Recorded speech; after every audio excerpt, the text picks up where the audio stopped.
My name is Ava Collins, and I'm 32 years old. If you'd asked me a few months ago how my love life was, I would have said something like, good, a little fast, a little intense, but good. The kind of answer you give with a practiced smile while swirling a glass of wine at some networking event. Now my relationship is a cautionary tale my friends tell over cocktails. I own a software consulting firm that does pretty well. I'm not some tech billionaire, but I make solid six figures, have comfortable investments, and a downtown loft with floor-to-ceiling windows that make the city look softer than it really is. My boyfriend, well, ex-boyfriend now, Liam Carter, is 29. When I met him at a charity gala my company sponsored, he was all easy charm and bright eyes. Tall, fit, that deliberately messy hair that looks like he rolled out of bed onto the cover of a magazine. He said he did creative marketing and had a personal brand he was building, the kind of vague career that sounds glamorous on Instagram. I fell for him fast. He was fun, spontaneous, always down for last-minute weekend trips. He'd hype me up when I booked a big client, kiss me on the sidewalk like we were in some movie, dance with me in the kitchen at midnight. We'd been together about 18 months. 8 months ago, he moved into my loft. His clothes slid into my closet. His sneakers lined up next to my heels. His toothbrush appeared in my bathroom without either of us actually saying, "You live here now." He just did.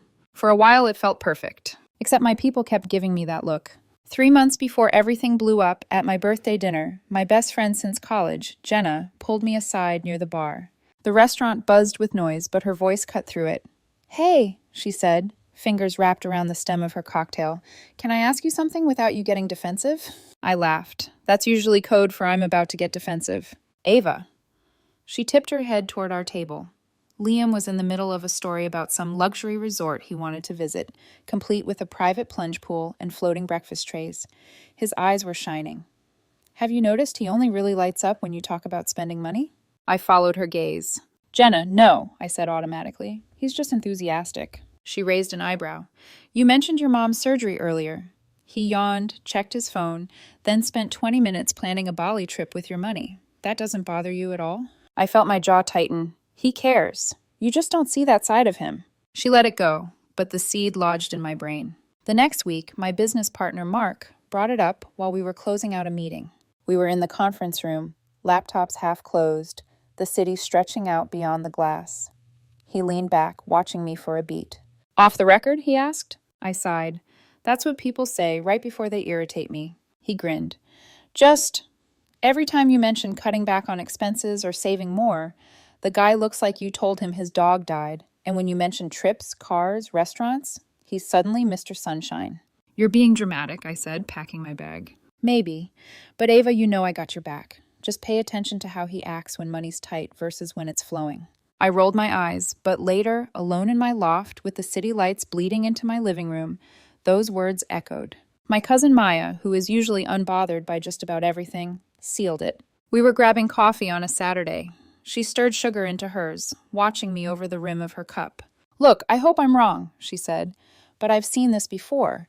You're the stable one. He's the fun one. The lifestyle gets addictive. Just watch what happens if you ever hit a rough patch." I wanted to tell her all to shut up, to stop poking holes in the life I was building. Instead, I told them they were judgmental, that Liam was sweet, that he supported me, that he just liked nice things. I called them jealous in my head. Then I started seeing it. Little things at first. One weekend, I suggested we cook at home instead of doing our usual expensive restaurant circuit. I was tired, and honestly, I didn't feel like spending $400 on Wagyu and cocktails. "Let's just make pasta," I said, leaning against the kitchen counter. "Open a bottle of wine, watch something." Liam's face fell. "Again? We stayed in last weekend." "Yeah, because I had that client pitch Monday and needed to prep." He sighed, dramatic. "You're becoming boring, babe.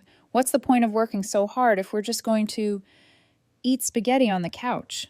He pouted for 2 days. Short answers, scrolling on his phone, sudden plans without me. Over pasta, I cooked. Another time, I mentioned maybe switching to a smaller apartment eventually, just for a year or two, to save for a down payment on a house. Silence, his jaw tensed. "Why would we downgrade?" he asked. "Temporarily. It's just a thought." He changed the subject. 15 minutes later, he was showing me an $8,000 sectional he could see in our future living room. And then there was the money itself. I paid for everything. Rent, utilities, groceries, dinners, trips, my card, my name, my bank accounts. His excuse was always his brand and content, the lifestyle blog that made maybe $200 a month on a good month. Once I land a sponsorship, he'd say, I'll start contributing, I promise. The final straw, at least the one that broke my denial, was 2 weeks before the test. I was in my office with my CFO, going over projections. Nothing catastrophic, just market volatility, a few delayed contracts, a potential rough quarter ahead, but nothing we couldn't absorb if we were smart. We might want to tighten spending for a couple of months, my CFO said. Pause on some non-essential stuff. You'll be fine long term, but belt tightening now will help. That night at dinner, I mentioned it to Liam, trying to be transparent. So it might be a leaner few months, I said, spearing a piece of salmon. Nothing dramatic, just maybe not going crazy on trips for a bit. Focus on savings. He didn't even hesitate. That doesn't affect our vacation plans, right? He asked. I already told everyone we're going to Turks and Caicos. Not, are you okay? Not. That sounds stressful. Do you want to talk? Just, what about the vacation I bragged about? Something in me cracked. I smiled through the rest of dinner, but that night, staring at the ceiling, while Liam snored softly beside me, my friends' voices circled like vultures. She only perks up when you mention buying something expensive. Pay attention when money's tight. See what happens in a rough patch. I realized I didn't actually know how he'd react if things genuinely went bad. And the idea came to me. It started as a flicker, then rooted itself in my chest. What if I stopped guessing and just see? I spent 3 days setting it up. I called my accountant friend Claire first. I need something insane, I told her over lunch. Fake notices, fake tax liens, fake everything. She blinked. Are you sure this is how you want to handle your relationship? I need clarity, I said. I'm about to start ring shopping if I don't. I can't make that decision blind. She sighed, but she helped. Drafted documents that looked terrifyingly real. Letters about debts, frozen accounts, angry language about legal exposure. Next, my landlord. We go way back. When I explained, he laughed, shaking his head. You're savage, he said. But sure, I'll print an eviction notice. I'll even tape it to your door if you want. Make it look official, I said. Red ink, bold letters, the whole nightmare. I moved my BMW to Mark's garage and borrowed his beat-up 2009 Civic, the kind of car that rattles when you turn the ignition. I arranged with my bank for my cards to decline purchases at certain limits and transferred most of my visible checking balance into an account Liam didn't know existed. By Friday afternoon, the stage was set. I drove the Civic home, fingers tight on the steering wheel, the fake eviction notice already waiting on the door. My heart pounded as I peeled it off, knowing Liam would see it when he left for groceries or takeout. Inside, I scattered the bad news envelopes on the coffee table, then sat on the couch and just breathed. This was it. Around 7, I heard the elevator ding and the rattle of keys. Liam walked in, phone in hand, laughing at something on screen. He kissed my cheek absently, then noticed the papers. What's all this? He asked, brows pulling together. I swallowed, letting my shoulders sag, letting real fear mix with the performance.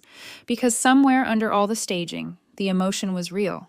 Hey, I said quietly, we need to talk. He froze. The smile vanished.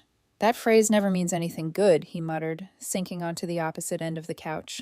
I looked at him, really looked at him, and wondered if I was about to blow up my entire life. The business is in serious trouble, I said, like bankruptcy level trouble. His eyes widened. How bad? He asked. I watched his face like a hawk. Bad enough, I said. I might lose everything. The firm, this place, the car. My accounts are basically frozen.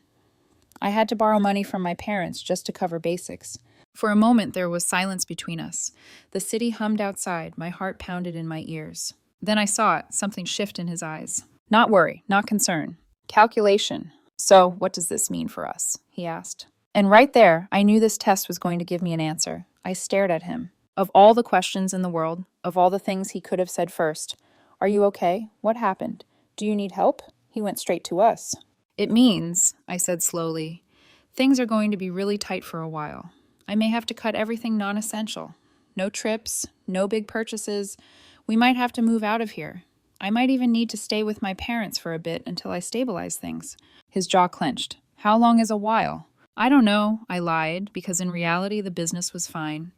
6 months, maybe a year if it gets really bad.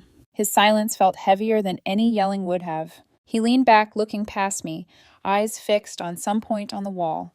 The distance between us on the couch suddenly felt like miles. "And you're sure there's no way around this?" he asked. "There might be," I said, "but I have to assume the worst and plan for it. I'm telling you because you live here, because this affects you." He nodded slowly, but the nod didn't look like empathy. It looked like someone updating a mental spreadsheet. "Okay," he said finally. I need to think." I waited for something else, for him to say, "We'll figure it out," or "We're a team," or even just, "That sucks. I'm sorry." Anything. Nothing came. He stood up, kissed the top of my head almost absent-mindedly, and walked into the bedroom. The door clicked shut. I sat there alone with the fake bankruptcy letters that suddenly felt too real. I picked up one of the envelopes, tracing the sharp edge of the paper. My chest hurt in a way that had nothing to do with made-up debt. This was what I'd asked for, right? Clarity. I just hadn't expected it to feel like this. That night, Liam stayed in the bedroom with the door closed. I lay awake on the couch, staring at the ceiling, listening to the faint murmur of a YouTube video leaking through the wall. He didn't come out to check on me. He didn't ask if I wanted to talk. He didn't ask how I was handling the idea of losing a company I'd built with my own hands. Around 2 a.m, I finally dozed off. I woke up to drawers opening and closing. For a second, I thought it was a dream. Then another drawer slammed, and I jolted upright. The morning light filtered through the windows, harsh and unforgiving. My neck ached from sleeping crooked. Liam stood in the bedroom doorway, suitcase open on the bed, one smaller bag on the floor. Clothes were folded in rushed piles, his favorite sneakers lined up like he was packing for vacation. "What are you doing?" My voice came out hoarse. He didn't even look guilty. "I think," he said carefully, "I should stay with my sister for a while." I swung my legs off the couch. "Why?" He shrugged. I think you need space to deal with this. With the business, the money, all of it. You don't need to be worried about a relationship on top of everything. I'll just be in the way." It sounded rehearsed, too smooth. "You're leaving," I said, the words tasting metallic. "I tell you I might lose everything, and your first move is to pack a suitcase." He frowned, offended. "Don't make this sound worse than it is. I'm trying to be considerate. You're under a lot of pressure. I don't want to add to it." A considerate person would have sat on the couch with me last night instead of hiding behind a closed door. "What about rent?" I asked. "The lease. Your name isn't on it, but you can talk to your landlord if you need to move," he said quickly. "You're good with that kind of stuff. And once things settle, we can revisit. I just think, for now, it's better if I'm not here." My heart thudded heavily. "For how long?" I asked. He hesitated, then did that same vague shrug. "I don't know. Until you're stable again, I guess." "So when the money comes back," I said flatly. "That's not what I said." He started zipping up the suitcase. I watched, forcing myself to stay quiet. Part of the test, part of me, wanted to see how far he'd go if I didn't beg him to stay. "Do you need help carrying anything?" I asked, because I wanted to see if he even flinched at the offer. He glanced at the suitcase, then at me, as if deciding how much effort to bother pretending. "If you don't mind, I ordered an Uber." Of course he had. We rode the elevator down together, the suitcase wheels clicking over the seams in the floor. The fake eviction notice had already been peeled off the door and tossed aside, but the tape marks were still there like bruises. Outside, the city air felt colder than usual. We stood on the curb in silence. "You'll text me?" I said, hearing the hollowness in my own voice. "I'll keep you posted," he said. He kissed my cheek, a casual, almost distracted brush, then loaded his bags into the trunk when the car pulled up. "Good luck with everything," he added. "Good luck? Like I was some former coworker leaving a job." "Yeah," I said, "you too." He slid into the back seat without looking back. The car merged into traffic and disappeared into a stream of strangers. I waited for the heartbreak. It didn't come. What settled over me instead was a deep, bone-deep clarity. He hadn't asked if I was okay. He hadn't asked how he could help. He hadn't offered, even once, to pitch in, to cut back, to stand beside me in the storm. He'd just left. I went back upstairs, shut the door, and leaned against it, letting my head fall back with a soft thud. The loft was too quiet. The city hummed outside, alive and indifferent. I looked around at the space that suddenly felt bigger without his presence. His colognes were still lined up on the dresser, his sneakers still in the hallway, but the air felt lighter. I gave it 24 hours. No calls, no texts asking how I was holding up. "No, I'm sorry I left like that. No, do you need anything?" Just silence. The only notifications on my phone were emails from clients and one from my bank confirming that the card decline script had worked. Every hour that passed without his name lighting up my screen was another nail in a coffin I hadn't realized I'd already built. By Sunday afternoon, I stopped refreshing my messages. My friends had been right. They'd seen it from the outside while I'd been busy explaining it away from the inside. I had defended him. I had told them they were jealous, judgmental, unfair. But the second my bank account looked fragile, he'd evaporated. Not after weeks of struggle, not after months of trying and failing. Within 24 hours. I made myself a cup of coffee and stood at the window, watching the sun slide down between the buildings. I thought about the ring I'd been secretly browsing online, the proposal I'd been mentally scripting, the future kids whose faces I'd never quite been able to picture, but whose bedtime stories I'd already planned. I thought about what it would have meant to marry someone who could pack up that fast when the money looked shaky. A chill went through me. The test was cruel, maybe. Extreme, definitely. But it had worked. My phone buzzed then, vibrating across the counter. For a second, my heart leaped, traitorous and hopeful. It was Mark. "How'd it go?" he asked when I picked up. I laughed, a dry, humorless sound. "He's gone." "Gone, gone?" "Suitcases, Uber, good luck with everything, gone." Mark exhaled sharply. "Damn." "Yeah," I said, "damn." We were quiet for a moment. "You okay?" he asked. I looked around the loft again, at the life I had built and the space he had just vacated like it was nothing. A strange calm settled over me. "I will be," I said, "and I know what I need to do next." "Oh?" Mark asked. "What's that?" I watched the reflection of myself in the glass, tired but clear-eyed. "I'm going to make sure he sees exactly what he walked away from," I said, "and I'm going to make sure I never forget it.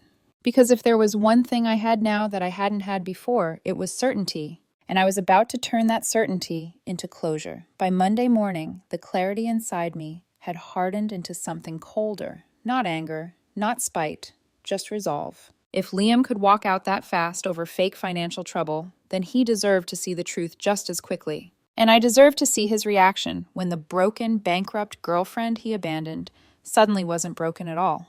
Phase 2, the reveal. I spent the morning in meetings, real ones, not part of any scheme, then drove straight to the Porsche dealership.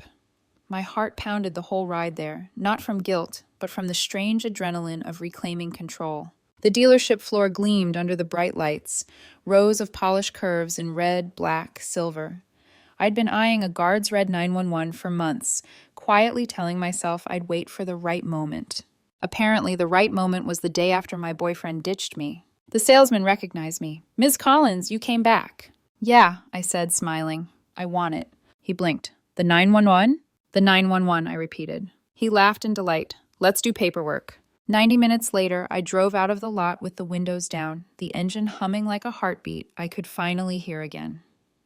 The city blurred past in streaks of light. I didn't know if I felt triumphant or sick or numb, maybe all three, but I knew one thing. Liam had failed the test. And now I was ending it. I stopped at my favorite steakhouse on the way home, ordered a glass of wine, a filet, and dessert, and took a picture at the bar with my keys on the counter, the Porsche key fob gleaming. Then I posted it. Caption, "Crisis averted. Time to celebrate."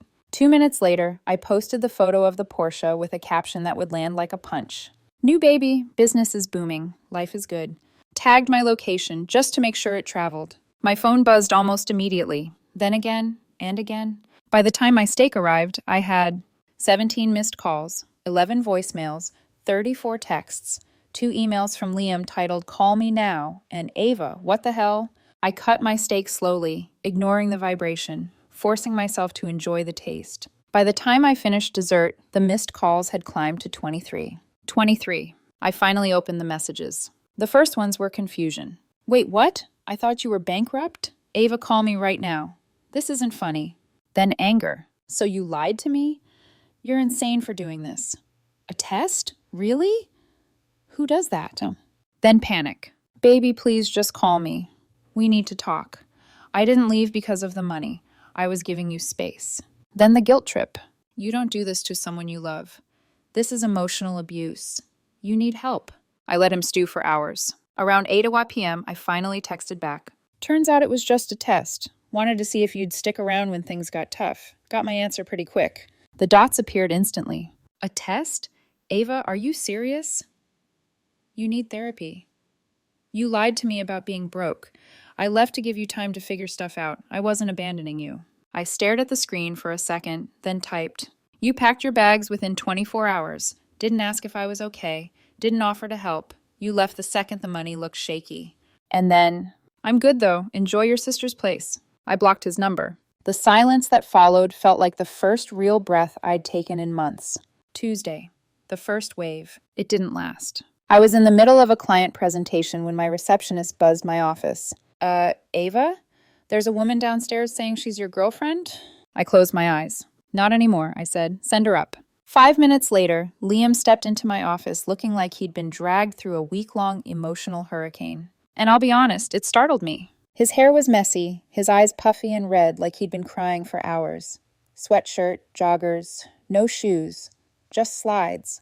He looked nothing like the polished, curated version of himself he'd always shown the world.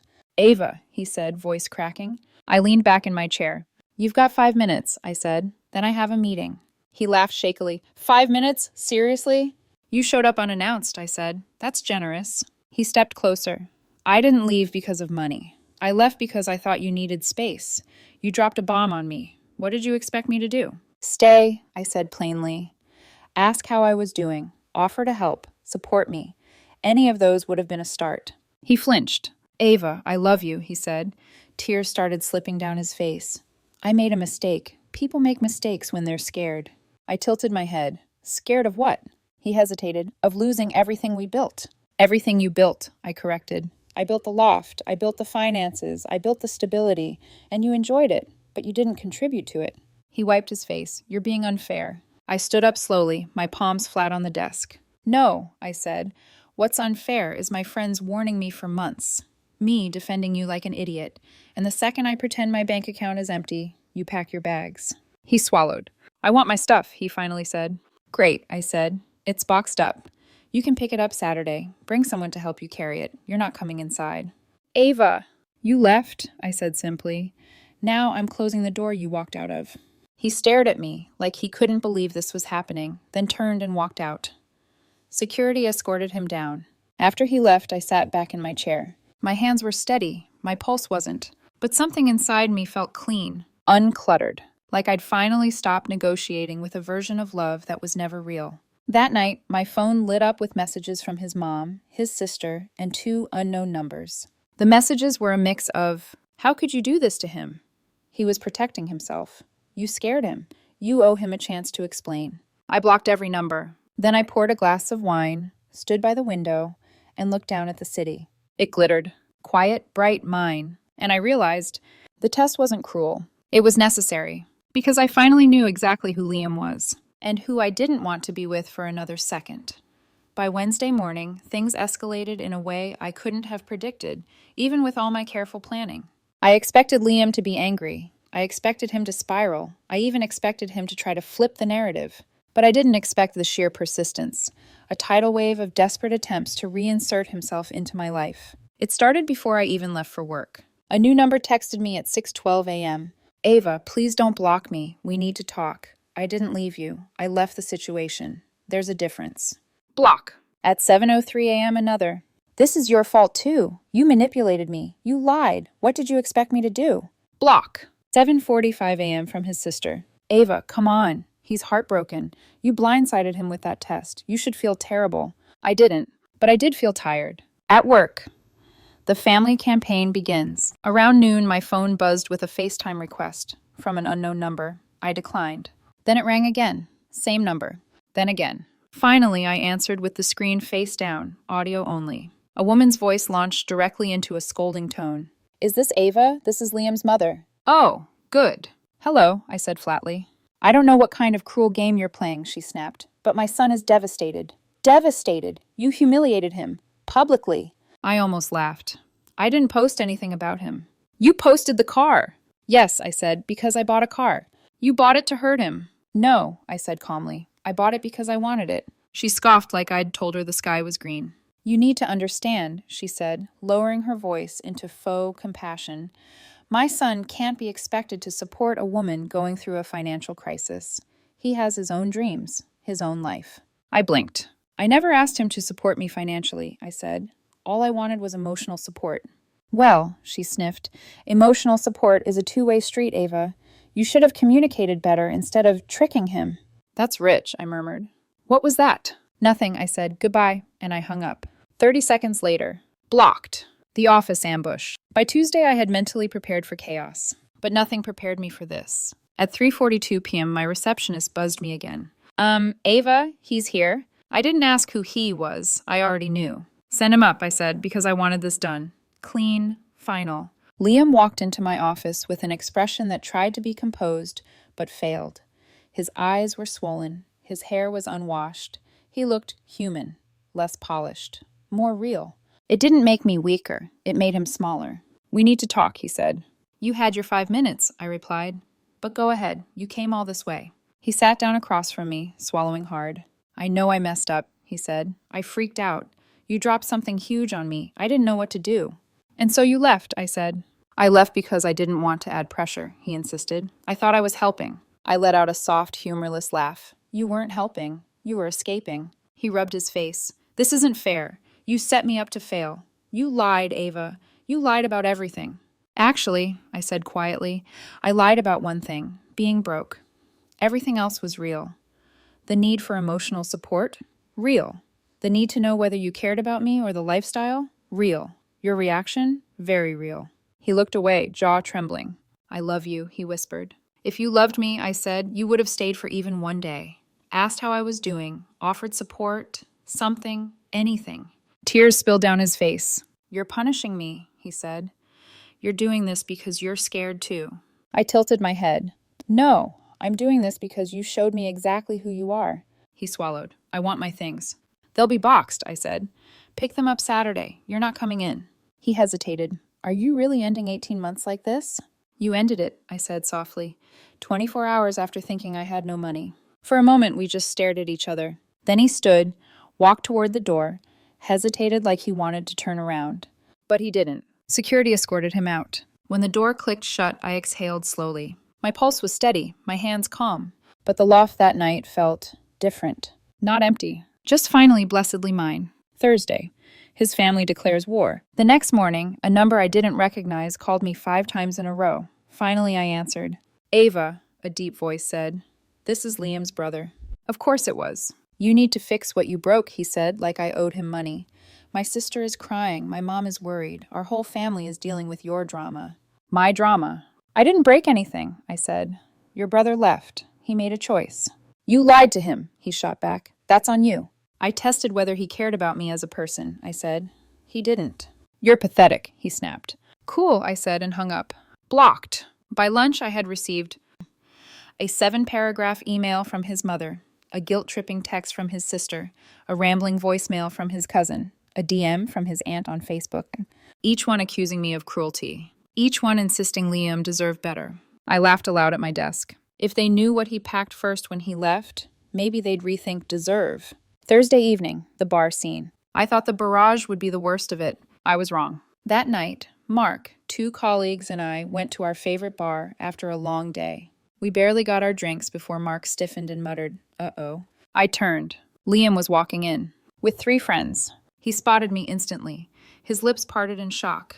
Then he plastered on the saddest expression imaginable and sat directly across the room where he could glare and perform grief like interpretive dance. His friends huddled with him, whispering, glancing at me, shaking their heads.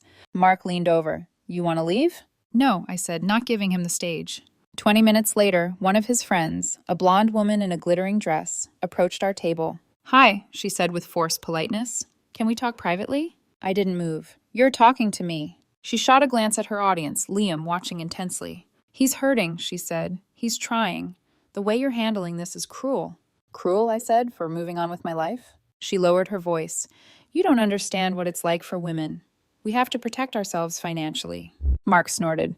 By abandoning your partner the second money looks bad? Her face flushed. You're both...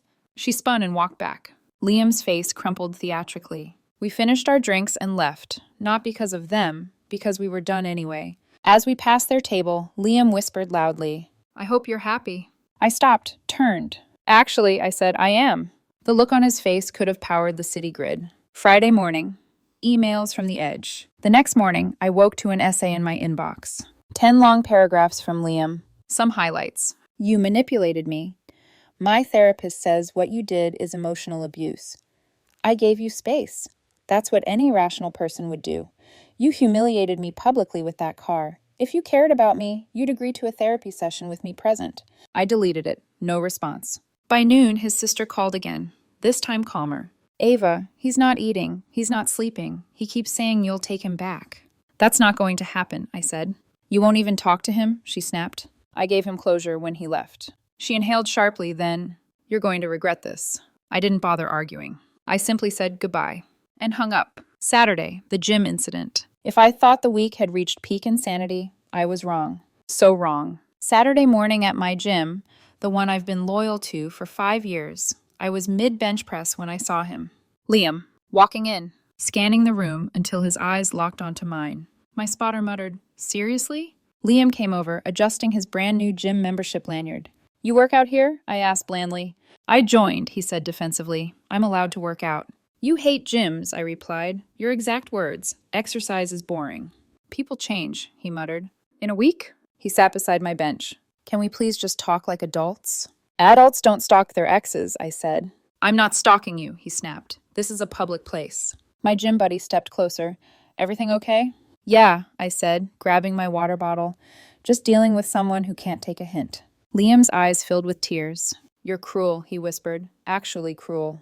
I looked him dead in the eye. I'm not cruel, Liam. I'm just done. He stormed off. I canceled my membership the next hour and signed up at a gym down the street. Not because I was scared.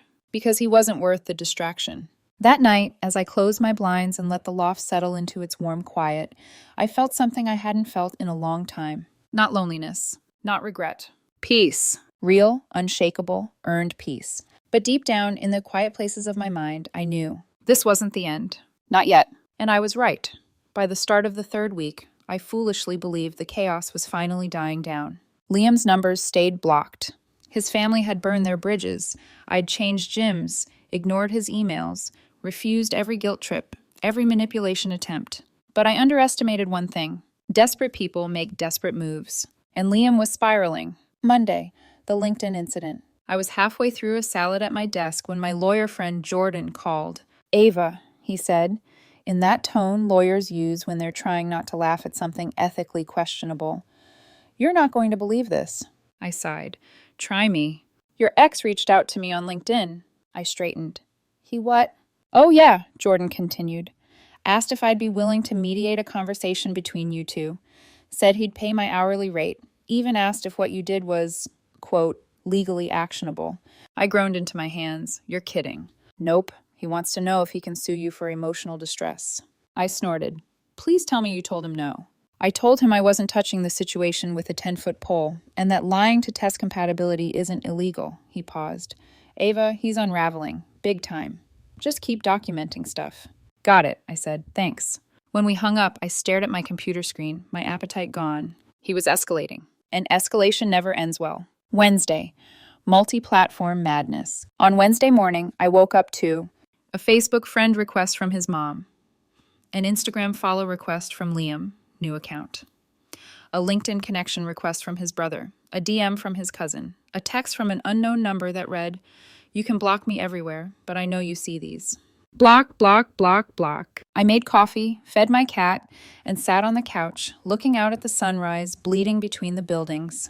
Enough, I whispered to myself, enough of this madness. As if on cue, my phone buzzed again. Another unknown number. I ignored it. Then a second buzz. Then a third. Finally, I read it. I need you to understand something. I loved you. I didn't leave because of the money. I left because I panicked. Because I needed to think. You didn't give me a chance to come back. You just humiliated me with that car. Everyone is talking about me. I'm the bad guy. You ruined my reputation.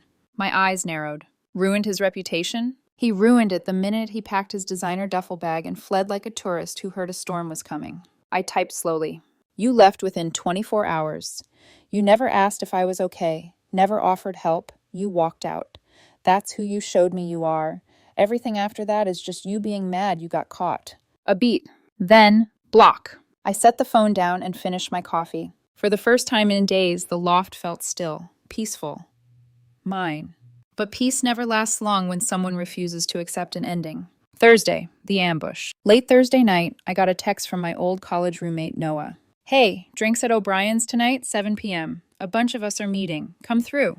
O'Brien's was our usual hangout spot. No drama, no Liam. Or so I thought. I got there at 7:10, stepped inside, and immediately felt my stomach drop.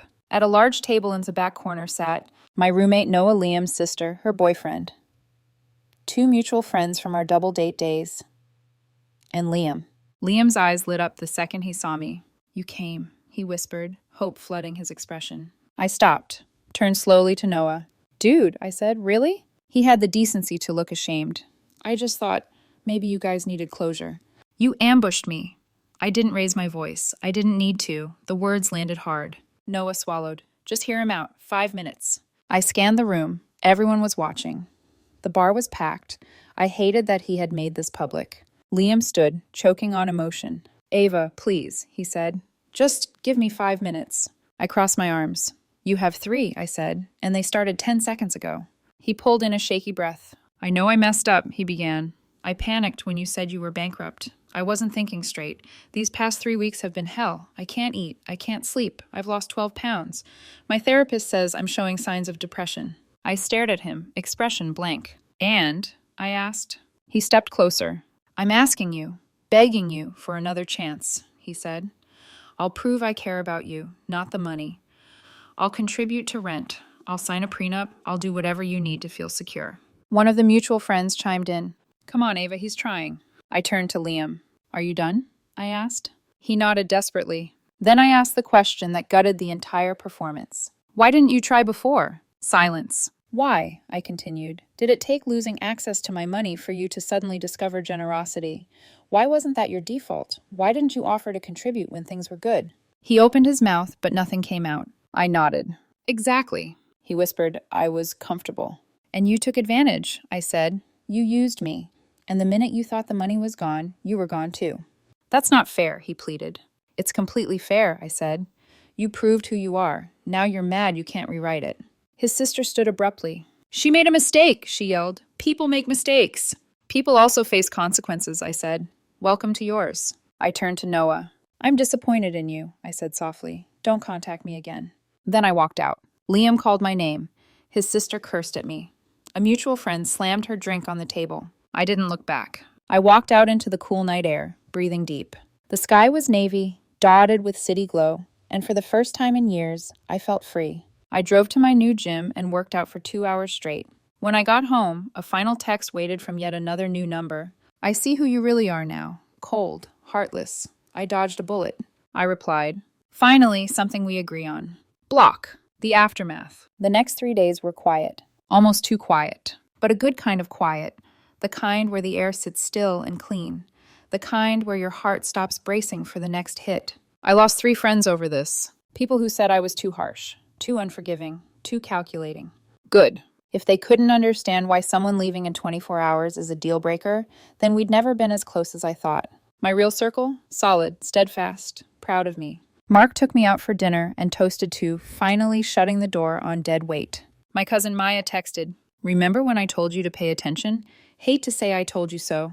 I actually don't hate it at all. Work was thriving. My Porsche purred through the city streets. My home felt lighter, cleaner. Some nights I'd sit on the balcony with tea, watching the cars glitter below, and think, this is what peace feels like. Not the absence of noise, but the absence of the wrong noise. And Liam? Last I heard, through the grapevine, of course, his sister eventually kicked him out for being too dramatic. He moved back to his hometown, telling anyone who will listen that I am the villain. That I manipulated him, abused him, ruined him. Let him talk. He has to believe something to sleep at night. But me? I sleep just fine. Better than fine. I dodged the biggest mistake of my life. And I don't regret a single second. Quiet loft, healthy bank account, keys to a Porsche on my counter, heart steady, conscience clean. No regrets. 0.